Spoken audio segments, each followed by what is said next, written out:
Elevator চ্যানেলে আমি তোমাদেরকে ওয়েলকাম জানাচ্ছি। তোমরা যারা এবছরে 2023 সালে যারা তোমরা ম্যাকাউট ইউনিভার্সিটির আন্ডারে এমসিএ পড়ছো এবং এমসিএ যারা এবারে 2023 সালে যারা থার্ড সেমিস্টারে রয়েছো, মানে তোমরা যারা অড সেমিস্টারের পরীক্ষাটা দেবে এবারে ডিসেম্বর মাসে অড সেমিস্টারের পরীক্ষা হওয়ার একটা কিন্তু সম্ভাবনা আছে। এবার এটাই যদি আমরা ধরে এগোই তাহলে আমাদের হাতে কিন্তু সময় খুব কম, এবং আমাদের এই এমসিএ এর ক্লাস থার্ড সেমিস্টারের ক্লাস 18ই জুন থেকে স্টার্ট হয়ে গেছে। 18-19 তারিখ থেকেই আমরা স্টার্ট করেছিলাম খুব সম্ভবত, মানে মিড অফ জুন থেকে স্টার্ট হয়ে গেছে, এবং বলতে গেলে প্রায় 50% সিলেবাস কিন্তু প্রায় 50% কভার হয়ে গেছে। এই মুহূর্তে এমত অবস্থায় যারা আমাদেরকে ফোন করছে তাদেরকে কিন্তু আমরা আর অ্যাডমিশন নিচ্ছি না। কাদের অ্যাডমিশন নিচ্ছি না? যারা বলছে আমাদের আবার চ্যাপ্টার 1 থেকে পড়াতে হবে, কেননা আমাদের ম্যানেজমেন্টের স্ট্রিক্ট ইনস্ট্রাকশন রয়েছে এই মুহূর্তে এখন নতুন করে কিন্তু আমরা আর ব্যাচ স্টার্ট করব না, কারণ করে তার রেজাল্ট কিন্তু জিরো, কোনো কিচ্ছু লাভ হবে না। কারণ এই যে এমসিএর যে সিলেবাস, এই থার্ড সেমিস্টারের সিলেবাস এই 2 মাস 2.5 মাসের মধ্যে 3 মাসের মধ্যে কমপ্লিট করা ইম্পসিবল। সেটা অন্য কোনো ইনস্টিটিউট করলে করতে পারে, কিন্তু আমাদের ইনস্টিটিউট এটা পারবে না, এটা পরিষ্কার তারা জানিয়েই দিচ্ছে। বরং আমরা তাদেরকে বলে দিচ্ছি তোমরা আবার তোমাদের যদি কোনো ফোর্থ সেমিস্টারে, তো ওগুলো তোমাদের একটা পেপার থাকে যেগুলো তোমাদের অনলাইন কিছু কোর্স আছে, বা যাই হোক তোমরা পরে আবার অন্য কোনো কোর্স যদি করতে চাও তখন এসো। এটা আমরা মানে অন্য সেমিস্টারের স্টুডেন্টদেরকেও বলি, কেননা ব্যাপারটা হচ্ছে আমরা এত তাড়াতাড়ি শুরু করে আমাদের লাভটা কি হচ্ছে? লাভটা হচ্ছে এটাই যে স্টুডেন্টকে ধরে আমরা বোঝাতে পারছি, শেখাতে পারছি। কেন হুড়মুড় করে দৌড়ে দৌড়ে কিন্তু এমসিএ পড়ানো যায় না। আর আমি একটা পিডিএফ দিয়ে দিলাম, যাও এটা তুমি পড়ে নাও, এখানে যা যা লেখা আছে এমাথা ওমাথা তুমি মুখস্থ করে চলে যাও, এইভাবে কিন্তু এমসিএ পড়ানো যায় না। তাহলে এখন উপায়টা কি? উপায়টা হচ্ছে আমাদের ম্যানেজমেন্টের যেটা রুল সেটা হচ্ছে, যদি কেউ এখন বলে আমি এমসিএ থার্ড সেমিস্টার, তাকে আমরা দুটো অপশান দিচ্ছি। একটা অপশান হচ্ছে যে আমরা যে চ্যাপ্টারে রয়েছি সেই চ্যাপ্টারেই তাকে স্টার্ট করতে হবে, সেই চ্যাপ্টার থেকেই তাকে স্টার্ট করতে হবে, কেননা আগের চ্যাপ্টার 1 থেকে আমরা স্টার্ট করব না। এবং সে যে চ্যাপ্টারে আমরা রয়েছি সেইখান থেকেই সে যদি রাজি হয় পড়ার, তাহলে সেই কারেন্ট মান্থের যে ফিস, সেই ফিস সে অ্যাডভান্স পেমেন্ট করে সে স্টার্ট করতে পারে। এবার কেউ যদি মনে করে তাহলে আপনাদের কি এরকম কোনো ব্যবস্থা আছে যে রেকর্ডিং ক্লাস পাওয়া যাবে? রেকর্ডিং ক্লাসেরও ব্যবস্থা আছে, সেটাও কন্ডিশনস অ্যাপ্লাই, কন্ডিশনস আছে।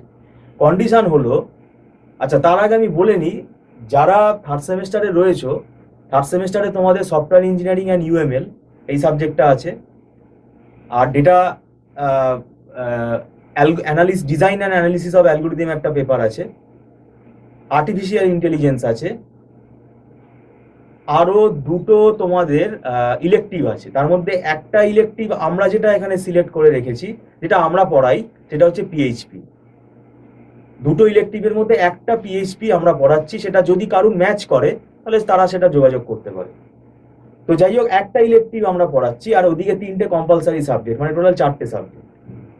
এবার এই ক্লাসের রেকর্ডিংটা নিতে গেলে কন্ডিশনস হলো, প্রথম কথা হচ্ছে আমাদের যে মান্থলি ফিস, সেই মান্থলি ফিসটাই কিন্তু রেকর্ড ক্লাসের জন্য অ্যাপ্লিকেবল, বাট এখানে কিছুটা কনসেশন করা হয়। আমাদের ম্যানেজমেন্ট কিছুটা কনসেশন করে, মানে কিছুটা ডিসকাউন্ট করে, এবং সেটা এই কারণেই করা হয় কেননা যে রেকর্ডিংটা আমরা প্রোভাইড করছি সেই রেকর্ডিংটা স্টুডেন্টকে পুরোটা নিজেকে চালিয়ে দেখতে হচ্ছে, এবং সেখানে আমরা থাকছি না। এবং তার কোনো সেখানে ডাউট হলে, তার ডাউট একটা দুটো হবে না, তার ডাউট যদি এখন অসংখ্য ডাউট হয়, এটা কিন্তু বাস্তব পরিস্থিতিতে সম্ভব না। তাকে কিন্তু আমরা সবসময় ওভার দ্য ফোন তাকে সেই ডাউট ক্লিয়ার করাবো। এটা কিন্তু এটা মানে আমি বলে রাখলাম, এটা কিন্তু একটা লিমিটেশন। এবং এটাও বলে রাখি, একটা স্টুডেন্ট সে এমসিএ পড়তে এসেছে, সে এই অগাস্ট মাস হয়ে গেল, শেষ হতে যাচ্ছে, সে সিলেবাস জানে না, সে এখনো কি বই আছে সেটা ছুঁয়ে দেখেনি, এরকম যদি স্টুডেন্ট মনে করে যে রেকর্ডিং ক্লাস নেবো, তাহলে আমি বলবো তার নেওয়া উচিত না, কেননা এই ধরনের স্টুডেন্ট কিন্তু রেকর্ডিং ক্লাস বুঝবে না। তাহলে রেকর্ডিং ক্লাস কাদের জন্য? না, যে স্টুডেন্টরা হয়তো মিস করে গেছে, যে আমাদের ভিডিও নোটিফিকেশনটা তারা হয়তো লেটে পেয়েছে, এবং তারা নিজেরা খুব স্টুডিয়াস বলতে তারা পরীক্ষা হওয়ার সেকেন্ড সেমের পরীক্ষার হওয়ার পর থেকে তারা নিজেরা পড়াটা স্টার্ট করে দিয়েছে। নিজে পড়লে যে একেবারে কিছু বোঝা যাবে না তা তো না, কিছু তো সে বুঝেছে, হয়তো সে 100% বুঝতে পারেনি, সে 30-40% বুঝেছে, কিছু কিছু তার এখনো ল্যাগ থেকে গেছে। তাহলে এবার সে যদি রেকর্ডিংটা দেখে, তার সে যেহেতু বইটা নিজে পড়েছে এতদিন, তার টিচার গাইডেন্স ছিল না, সে এখন যদি ভিডিওগুলো দেখে, রেকর্ডগুলো দেখে, তাহলে তার কিন্তু অসুবিধা 95% চান্স হবে না, কারণ আমাদের রেকর্ডিং ক্লাস অনেকেই নিচ্ছে। তাহলে আবার এখানে এটা আমরা ক্লিয়ার করে দিই যে রেকর্ডিং ক্লাস নেওয়া মানে যে সকাল থেকে রাত অবধি আমাদেরকে ফোন করবে, করে স্টুডেন্ট বলবে যে এটা বুঝতে পারছি না, ওটা বুঝতে পারছি না, ইট ইজ নট পসিবল। এবং এই কন্ডিশনে যারা রাজি হবে তারাই কিন্তু রেকর্ড ক্লাসের জন্য আবেদন করবে। এবং এখানে আমাদের বললাম যে মান্থলি যে ফিস সেটাই অ্যাপ্লাই হয়, এবং সেখানে কিছুটা এই কারণেই কিছুটা ডিসকাউন্ট ওখানে করানো হয়, যে আমরা যেহেতু এটা লাইভ তাকে দিতে পারছি না। সব থেকে বেটার হচ্ছে লাইভ ক্লাস, কিন্তু লাইভ ক্লাসে কন্ডিশন আমি বলেই দিলাম, আমরা যে চ্যাপ্টারে আছি সেই চ্যাপ্টার থেকেই স্টার্ট করতে হবে। এটা তাও স্টুডেন্টকে আমরা অপশানস দিচ্ছি, তাকে আমরা ফোর্স করছি না। চাইলে সে অ্যাডমিশন নিতে পারে, না চাইলে সে অ্যাডমিশন নাও নিতে পারে, ওয়েলকাম, আমাদের কোনো ব্যাপার না। অন্য কোনো ইনস্টিটিউটও তারা দেখতে পারে যারা আবার চ্যাপ্টার 1 থেকে পড়ানো স্টার্ট করবে। এটা আমাদের যেটা রুল সেটা আমাদেরকে এখানে বলতেই হবে, সেটা আমরা বলে দিলাম। তাহলে এবার ব্যাপারটা হচ্ছে third semester final match. Third semester হয়ে গেল মানে তোমার এমসিএ প্রায় কমপ্লিট হয়ে এলো।